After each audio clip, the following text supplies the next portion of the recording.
Good morning. Today is Wednesday, July 31st, and my name is Scott Shera. I am Grace's dad, and I want to start just a little bit different this morning because it has really been on my heart to say what I think is going on relative to Grace's murder. And the reality is it took her murder to break me so that I would have ears to hear. And I have become outspoken as a result of that because I don't want anybody else to lose their best buddy just to have their eyes open to what is going on. So that's my brief introduction today. Let's go to the first slide, Don. The title of today's presentation is Standards of Care or Standards of Death.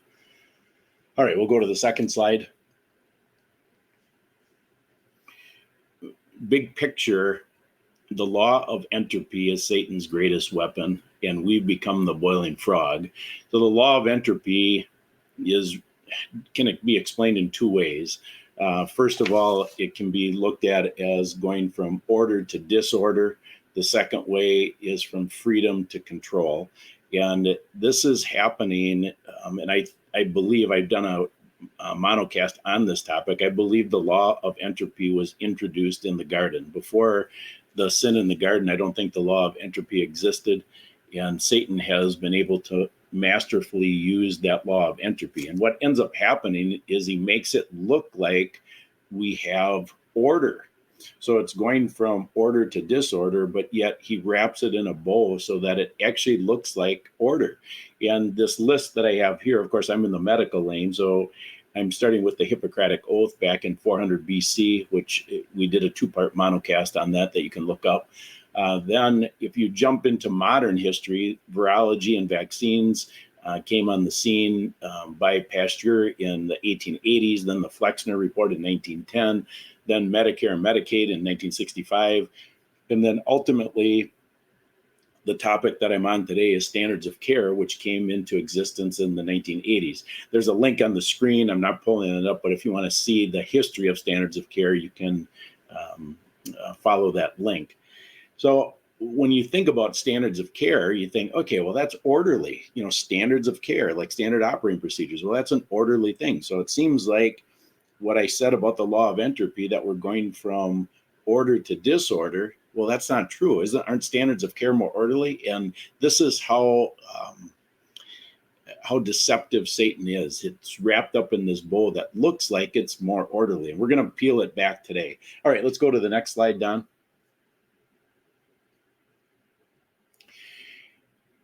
I'm going to just bait you with this, but think about this question. Should we hold doctors to their oath? So give a quick answer in your mind, and then I'm going to tell you this is a trick question.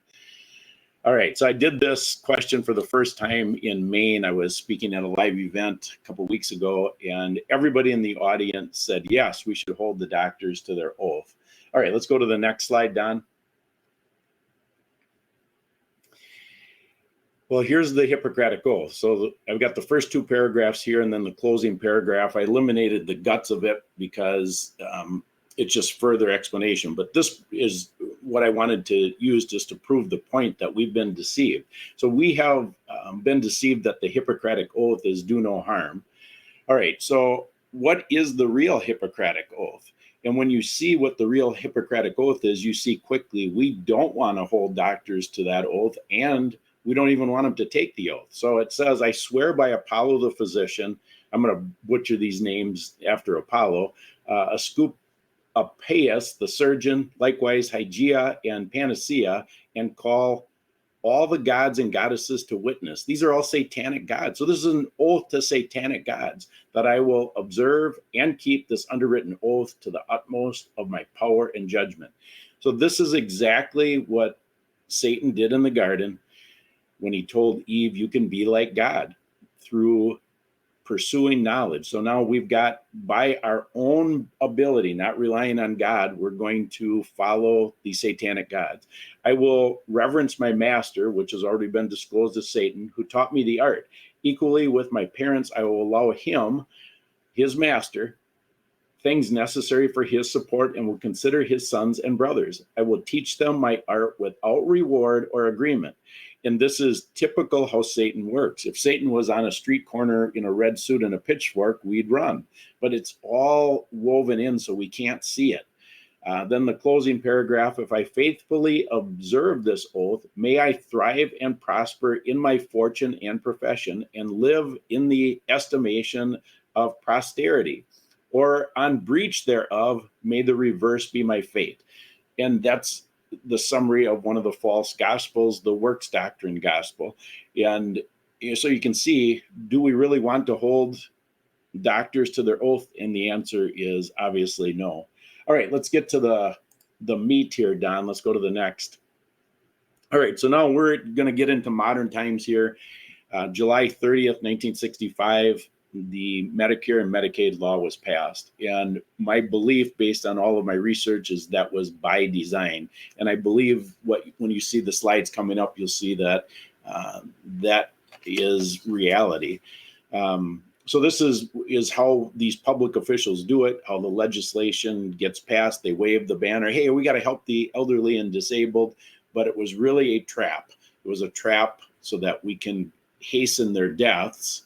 And that applies to all of us. All of us are going to be elderly someday, assuming we make it, to hasten our deaths because of the population reduction agenda that has been successfully sold over decades. All right, let's go to the next slide, Don. To give you the current statistics, the top 3 killers right now in America are 700,000 annual deaths a year by heart disease, 600,000 from cancer, 400,000 from medical malpractice, means 1.7 million deaths per year in the United States.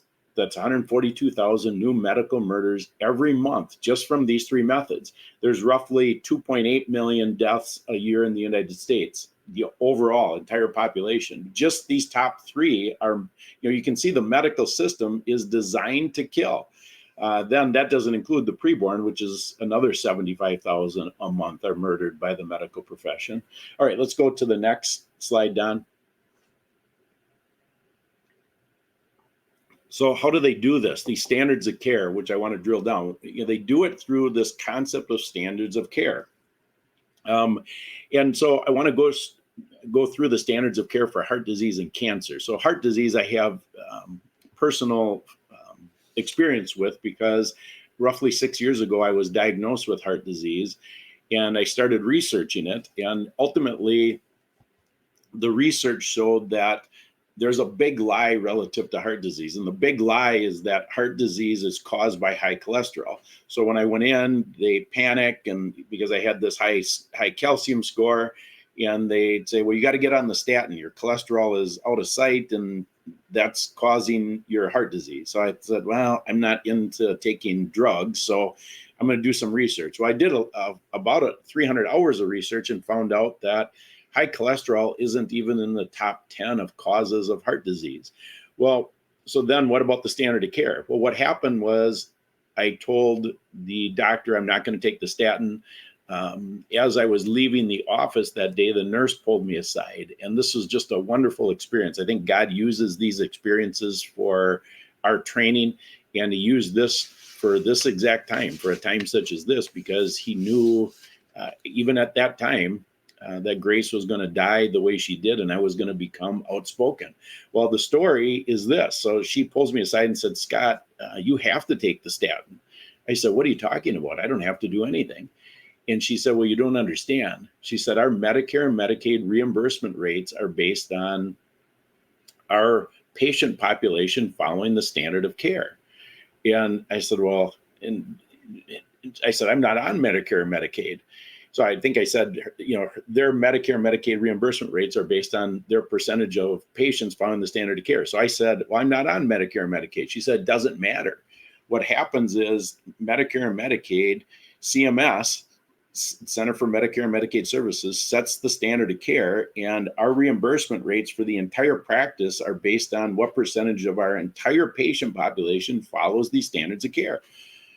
And so it's like, what? And so she said, if enough people like you reject the standard of care, we have to fire you from our patient base to keep our percentages up, so our reimbursement rates for Medicare and Medicaid stay where they need to be so we can have a profitable practice. So that's a wake-up call. All right, so then let's move on to cancer.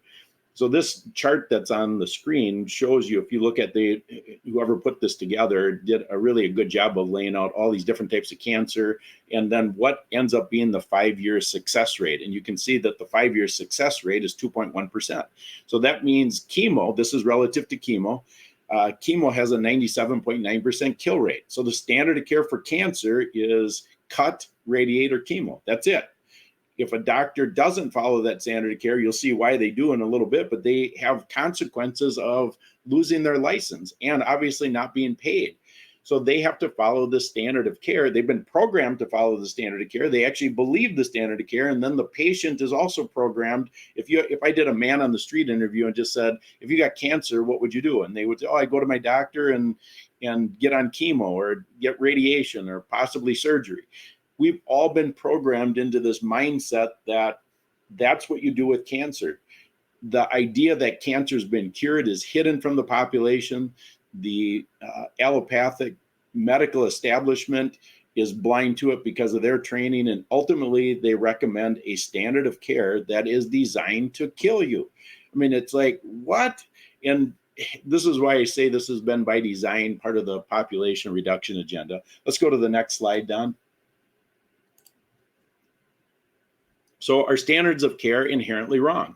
And the answer to that question is no, they're not inherently wrong. I own a business and we use what's called standard operating procedures. It's the same concept, standard of care, standard operating procedure. What happens is once you figure something out, because you don't want to recreate the wheel, you document it in a standard operating procedure. So it's a fantastic tool. But what happens if the people that are following the standard operating procedure or the standard of care don't use their heads? All of a sudden, they're blindly following a procedure, and then they're not looking, it's the forest through the trees thing. They're just looking at the trees, but they don't see the forest anymore. And that's the risk of a standard of care or a standard operating procedure. So they're not inherently bad, but in order to make it so you don't become a zombie, you've got to, after you read the standard operating procedure, step back and see, does this apply to this situation? All right, but what if those standard of care are designed for evil? So I believe they were designed for evil. I believe this is the law of entropy taking over our entire medical industrial complex by design. All right, let's go to the next slide, Don. So why do I say that? Those of you who have been following for a while might remember that I went to kindergarten in 1968. I was digging around for the Weekly Reader in 1968 because I remember very vividly a Weekly Reader in kindergarten telling 5-year-olds, programming 5-year-olds, that if your parents have an electric can opener, that's wrong because it's taking resources of the planet that we don't have. We've got limited resources. And if you have more than 2 children, that's irresponsible. Well, then in that process of digging into the Weekly Reader, I stumbled across this document, the Plan to Depopulate the United States from 1967. And you can see several things. I just made some bullet points with yellow so that I just bring these things up. So restructure the family. All right, so the family is obviously critical to the success of any successful civilization. Compulsory education of children, of course, because we want kids to be programmed to believe certain things, believe certain lies, and ultimately become slaves. When I get young people now on my payroll, they have no concept of consequence. They're used to freedom, freedom, freedom. When I grew up, you have responsibility, then freedom. You don't get freedom first. You don't have freedom first. You don't get any freedom until you're responsible. And the young people now, they're used to choice, but they have no consequence. So that's part of the programming that's become the public school system, and it's obviously the public fool system today. Encourage increased homosexuality. Of course, we see that on steroids today. Educate for family limitations. I explained that with the Weekly Reader. Fertility control, one of the in the water supply. So that's the fluoride in the water supply. And one of the articles that I just read recently is the sperm counts of men have been reduced to an all-time low because of this fertility control that they've been doing for decades. Chronic depression. Those of you who have been following know my son, Travis, or our son, Travis, committed suicide. And he started on a depression med. Ultimately, the combination that should have never been used was used, in 30 days to the day after that combination, Travis committed suicide. This is by design. The suicide rates are at an all-time high. Require women to work and provide few child care facilities. The child care facility regulations are so strict. Child care facilities are shutting down at the fastest rate ever today. Then over on the right-hand side, abortion and sterilization on demand. Of course, the agenda to push for Roe versus Wade happened, I think, in 73. This was in 67. So you can see that this agenda has been moving along. And then allow harmless contraceptives to be distributed non-medically. The idea over in the right-hand corner, you see that Lawrence Dunnigan, he put together a series to document Dr. Richard Day's presentation from March 20th of 1969. And you see the quote here: people will have to get used to the idea of change, so used to change that they'll be expecting change. Nothing will be permanent. So the idea, he was expanding on this population reduction agenda and said, we're going to set this up so that by the turn of the 20th century, this becomes normal. And of course, they've normalized virtually all of this stuff. If somebody wants to dig into that, I'd encourage, if you want to get all the background, it's a long series to listen to, but it gives you the perspective. This was set up by design. Remember, Medicare, Medicaid passed July 30th, 1965, plan to depopulate the United States, 1967.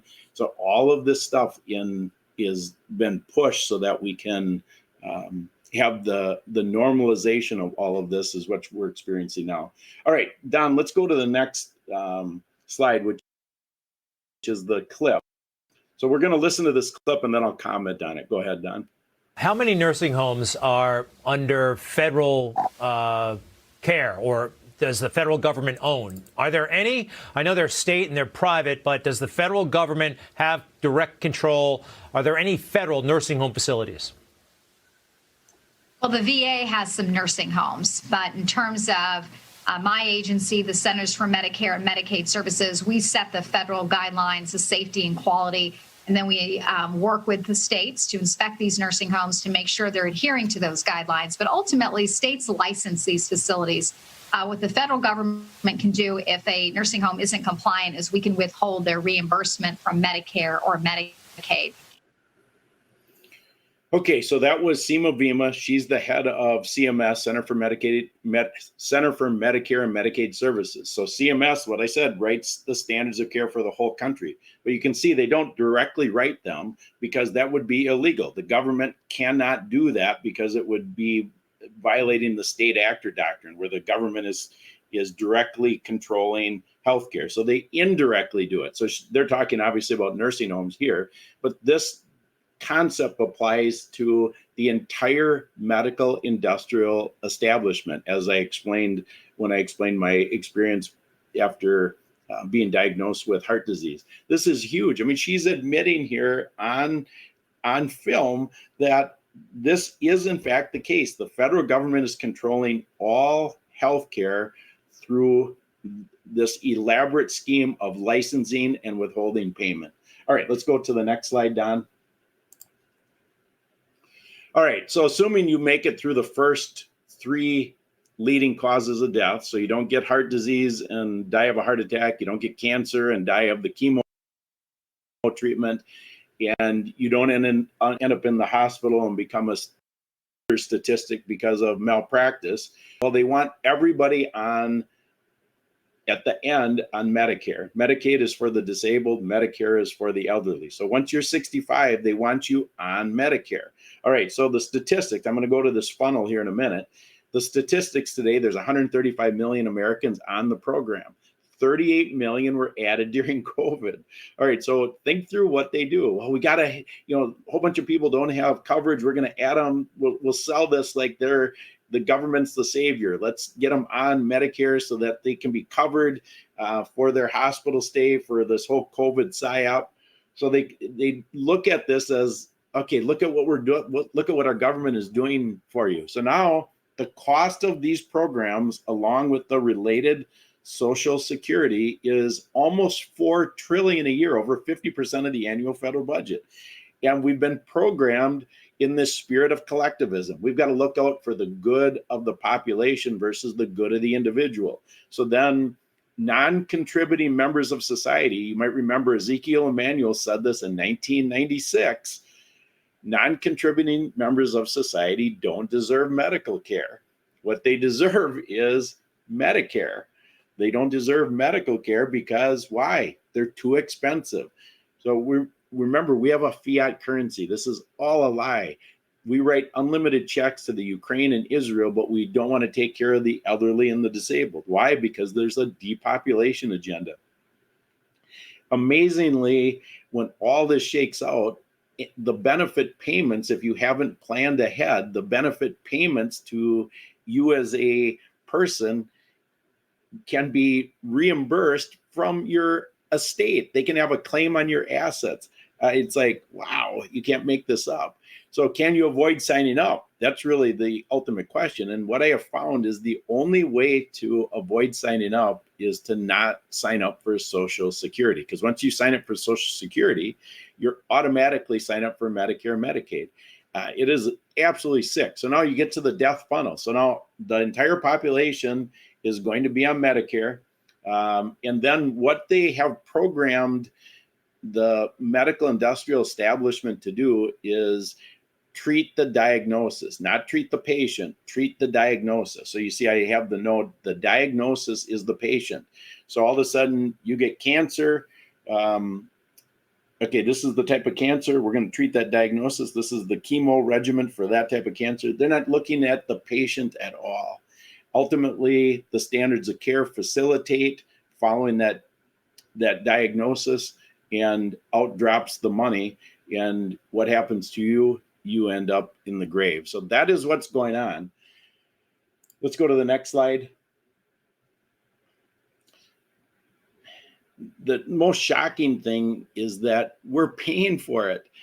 We've been paying directly. Those of you who have health insurance, you're paying directly because the health insurance is in on this scheme. They won't pay the medical industrial establishment unless they follow the standard of care. And then indirectly, our taxes are paying for Medicare and Medicaid. So we're paying directly and indirectly for our premature deaths. And as I've already said in my favorite phrase, you can't make this stuff up. All right, so that's the red pill. So the blue pill, zombies, the red pill, okay, you're awake to this. Well, now what? What's the future look like? Let's go to the next slide, Don. AI is the future of medicine. It's already here. And I put together this next slide. This is what AI would look like if it was tangible. So AI is this nebulous concept, but AI in medicine is everything is based on the computer. What does the computer tell us to do? And it ultimately is based on your social credit score. What type of care you get is based on your social credit score. So I put this together. I'm not very good with technology, but I have learned how to do slides. And so I put this slide together to show if you could see AI, what does it look like? And that's what this slide is about. All right, so let's go to the next one, Don. I've been reading this book, Dissent in Medicine. I've got it right here. I'm going to read a couple quotes out of it because it's shocking. So relative to cancer, so this is 9 doctors. They wrote this book in 1984. And relative to cancer, here's what they wrote.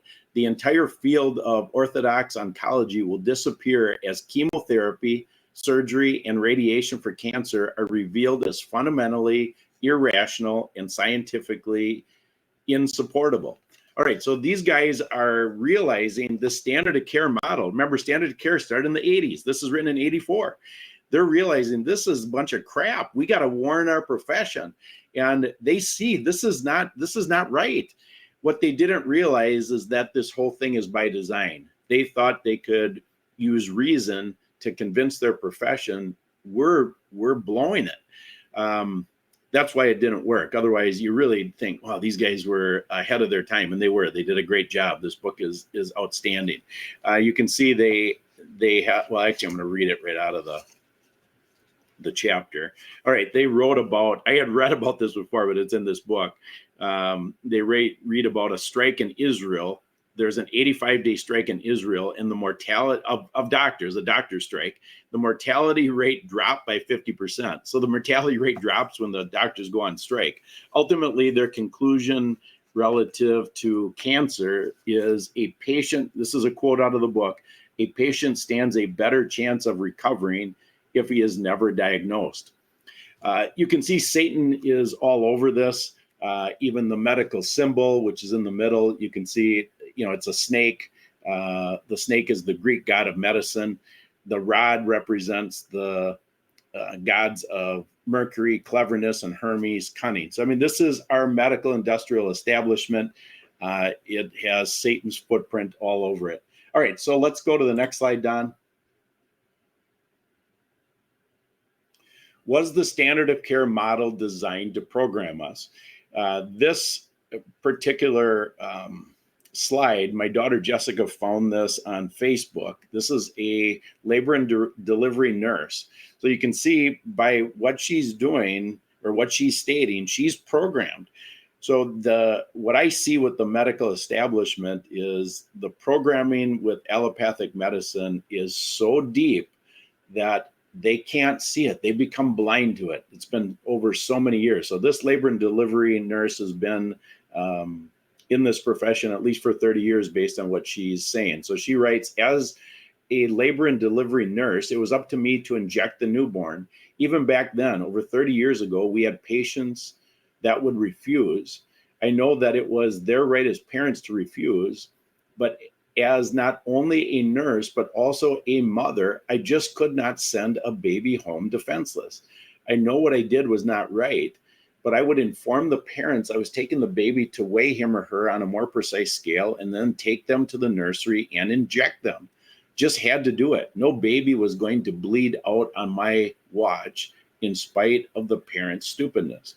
So the people who trust God have been made out to look stupid, and the programming, they believe this so strong, they don't care if it's right or wrong. In their mind, this is right, and they've got to protect that baby. We got to protect the population from these nasty viruses that are made up. And so we have the vaccine agenda, and that's just part of one of the many tentacles of the standard of care model. All right, so why do they follow this? Let's go to the next slide, Don. There's many reasons. I've hit the top 4 here. State licensing boards. I have direct experience with the state licensing boards. After Grace's murder, I wrote to them, and they did a sham investigation. Shockingly, this is when I started to wake up. They said the doctor didn't do anything wrong. In fact, they said that a doctor can write unilateral DNRs without any permission in a hospital setting. It's like, what? And there's no appeal process. So what is going on here? Well, the state licensing boards in Wisconsin, but across the country, but in Wisconsin, it's made up of 10 doctors and 3 lay people, and they're appointed by the governor. So we have a liberal governor appointing doctors. This would be like the traffic cop giving his buddy traffic cop a ticket. You're not going to do that. So these doctors basically always get a free pass when they have a claim against by the outsider against their license. But if they have a claim by an insider, as we saw during COVID, they lose their licenses. So the doctors who spoke out that wanted to use ivermectin, hydroxychloroquine, and all kinds of things, they would lose their license if they decided to get outside of that standard of care model. The state statutes protect the doctors. On the bottom of the page here, this is from the first set of motions to dismiss in Grace's lawsuit. The defense attorney is so brazen, he tries to convince the judge to throw this lawsuit out with this argument. The legislature's purpose in enacting a statutory scheme to govern claims for damages arising out of alleged medical malpractice was to encourage healthcare providers to remain in Wisconsin by imposing certain limits on the causes of action that a patient or her family can pursue and the types and amount of damages that can be recovered. It's like, what? And what I have found is I've dug into the statutes quite a bit. I mean, there is a wall around these doctors that you cannot penetrate. They get a free pass. It is near impossible to hold them to account. And even if you do hold them to account, they're required to have malpractice insurance. So they have no skin in the game. They don't lose their when they kill somebody, they don't lose their license. The only thing that they lose is possibly a couple of days of work for depositions and the trial. That's it. Other than that, they have literally no consequence to their choice because the state statutes protect them. Similarly, the district attorneys protect them. Right above that is the response from the district attorney. The district attorney's office in this case wrote, a doctor is not required to administer treatment she or he believes is not medically effective. This includes authorizing a DNR. The parties clearly had a dispute about how Dr. Shokar should treat Grace. Dr. Shokar did not abide by the wishes of the family. Yeah, no kidding. However, there's no law in Wisconsin that requires him to do so. So you can see the state statutes are written to protect the medical industrial establishment as long as they follow this standard of care model. And of course, their incentives, newsflash, doctors are incentivized by the medical industrial establishment to follow certain things that are designed to hasten our death. Of course, insurance, reimbursement rates, as we talked about earlier from CMS, and then, overarching is all their training. And in general, they're lazy just like the rest of us. So AI, they're following the recommendations of the AI model. What is, you plug these certain factors in, what does the computer spit back as the treatment plan for this patient? All right, so that's the why behind it. All right, let's go to the next slide, Don. Give me just a minute while I catch up on my other screen. All right, where did this all start? And it started back in the garden. I've referenced this many times. I'll just read this first and then comment. Genesis chapter 3, verses 5 through 6. For this is Satan talking. For God knows that when you eat of it, your eyes will be open and you will be like God, knowing good and evil. Of course, Satan could never promise that because Satan doesn't know good. Satan only can promise evil versus less evil. But that is, so why is this said? Because that's his mode of operation: lie, deception, and fear.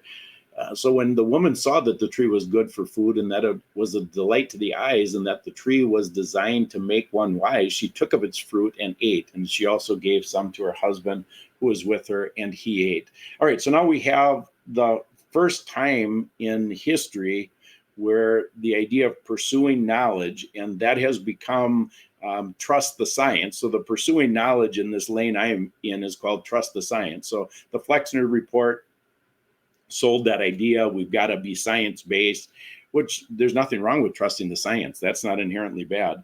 But when it's a lie and they lie about the science, that's what Satan has been able to pull off. So we are pursuing knowledge. We believe that by pursuing knowledge, we can be like God. And so then God gets completely out of the picture. And that's where we're at today. All right, let's go to the next slide, Don. So what's going on? I'm zooming way out here. We don't have enough resources. People are too expensive. These are the big lies that have been sold in this spiritual battle for souls. And ultimately, because we have a fiat currency, the satanic minions have all the money. So then they can buy the big pharma and big corporations to implement their population reduction goal. A lot of these people don't even realize that they're implementing this goal. Because they're not zooming out and seeing what's actually going on. And you can see the government is way down on the list. The government gives us this illusion of choice that we can get involved and vote and all those different things, but it's all being controlled from above. And money is fueling all of this. The love of money is the root of all sorts of evil. The fiat currency allows this model to buy anything that they want. And that's where we're at today. All right, so we're coming up to the conclusion. Let's go to the next slide. God warned us of all of this ahead of time. He said in Revelation 18:23 that Mystery Babylon is going to deceive the world with their pharmakia. Of course, I'm paraphrasing. All right, so that's where we're at. He prophesied this ahead of time. Satan knows it too. Satan knows the Bible better than any man who's ever lived other than Jesus Christ. And Satan is now using big pharma to finish the job started by Hippocrates, which is unlawfully legalizing our murders. So that's the bad news. All right, well, then what's some good news? Let's go to the next slide, Don. The good news is the white pill, and the Matrix Revealed series goes through that. But the white pill is we've got to repent. The only way out of this is trusting God, which I'm calling the white pill. We're used to the blue pill. The blue pill is the zombies. The red pill, people think they're awake. Okay, we're awake. We're going to stop this. Well, you can't stop Satan. We don't have that ability as people. So what does God want? He wants us to repent of not trusting him. We've allowed this to happen. And then what are your marching orders after that? It's going to be different for everybody. What do we think we can do? I mean, this is where things are going right now. When I talk to people, it's the common three things people are bringing up. Well, we got to have more legislation. Well, we've never been able to contract morality since the beginning of time. We need a new administration. You know, we need to have a king, and I'm going to be doing a second monocast today about that topic specifically. But think that we can vote in somebody, so then the king will take care of us. And then lastly, the courts. So we're in a antichrist legal system. The courts, through Grace's lawsuit, you know, I knew this going into it. You know, I know that this is not where we get justice. We're using Grace's lawsuit for a very specific reason. We are hoping, because God opened up that door, to be able to shed his light on not only the medical industrial complex evil, but the legal industrial complex. It's all evil. Anyway, so those three things are never going to work. And I want to show you very specifically why. This just came up 2 days ago. Let's go to the next slide, Don. The final one for my talking points.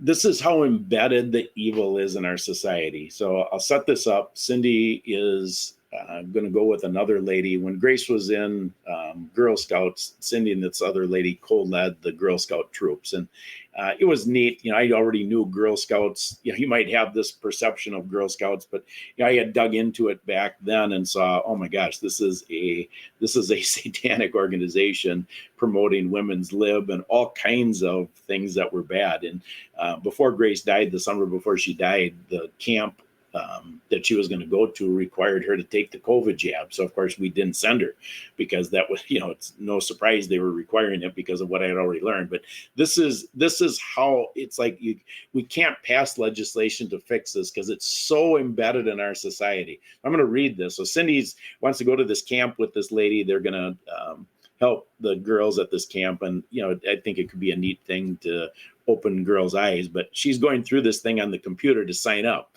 So she's got to check about her immunization status. But this paragraph is just, it's like, wow. So beginning in 2021, Girl Scouts will require campers, girls and adults, to be in compliance with the recommended childhood immunization schedule published annually by the American Academy of Pediatrics. Sounds very professional. The Advisory Committee on Immunization Practices of the Centers for Disease Control and Prevention, the CDC, and the American Academy of Family Physicians, another professional organization, prior to attending their camp session. Girl Scouts supports medical exemptions to specific immunizations, easy for me to say, as determined for each camper, and accompanied by a physician's note. Here's the critical statement. Non-medical exemptions, that would be religious exemptions, to required immunizations will not be accepted. The health and safety of our Girl Scouts is always first and foremost. Well, if that was true, wouldn't you tell them to not get vaccinated? Because that's causing all kinds of problems, the least of which is autism. the most of which is death. I mean, wake up, people. You can see their disclaimer at the bottom. At this time, COVID-19 vaccinations are not required. Interestingly, I mean, why are they not required? Why don't you tell the truth? So this is how embedded the evil is in our population. Everybody is in on this. We can't legislate our way out of it. We can't elect our way out of it or vote our way out of it. And we certainly can't lawsuit our way out of it. The only way out of this is repentance. All right, our closing. Let's go to the next slide, Don. If you are interested, please go to Grace's website, ouramazinggrace.net. I would very much like it if you subscribe to our newsletter. I do a Substack regularly. Our store just opened up yesterday, so we have a store with really neat shirts to promote what we're doing. Anyway, if you'd do that, I would appreciate it very much. And then last slide, my favorite. This was taken on July 14th of 2023. This was after our first win. So Grace's lawsuit was filed April 11th of 23. We had multiple motions to dismiss. The judge dismissed them all, and we won. So it was neat. And this is outside the courthouse. So Jessica, our daughter, is on my right, Cindy on my left, and my best buddy. They mess with the wrong girl.